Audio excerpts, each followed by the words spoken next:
Ba't ka nagagalit, Secretary? Because you are accusing us that our organization is corrupt. Yes, because napakalaking discrepancy. Nagkatensyon sa pagdinig ng Senado matapos magkainitan si Senator Raffy Tulfo at Presidential Peace Advisor Carlito Galvez Jr. Sa pagdinig ng Senate Committee on National Defense ay tila umuusok sa galit si Galvez kasunod ng alegasyon ni Tulfo na may bahid ng korupsyon ang programa para sa pagbabalik loob sa gobyerno ng mga dating miyembro ng MILF. Sir, I beg to disagree na pagkakitaan po sa rin decommissioning because I myself really implementing this.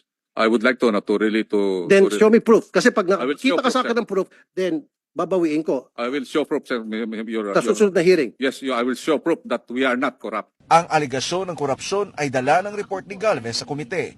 Binanggit ni Tulfo na sa report ni Galvez, nasa 26,132 na combatants na ang nadisarmahang rebelde, pero nasa 4,625 lamang na armas ang naisuko sa gobyerno. Ang bawat combatant ay tumanggap ng tig 100,000 piso ayon naman kay Galvez. Para kay Tulfo, may anomalya rito dahil ang cash grants na naipamahagi ng gobyerno ay umabot na sa 2.6 bilyong piso.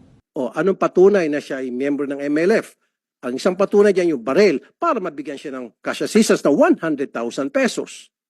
So therefore, pag may pupunta sa inyo diyan, nagsabi MLF, surrendery ako, nasaan yung baril mo? Alam nga ba nang pupunta sila, may dala-dalang batuta lang o may dalang gulok. MLF ako, ito ang armas ko, gulok. Itong 100,000, hindi man siguro ganun po, di ba? Common sense lang po yun. So malaking anomalya. Nang sinabi ni Galvez na hindi sila korap, ay nilinaw naman ng senador na hindi si Galvez ang kanyang tinutukoy, kundi ang mga tao na nasa kanyang organisasyon ang posibleng korap. But I definitely take offense, Senator, that you are already telling us that there is a corruption.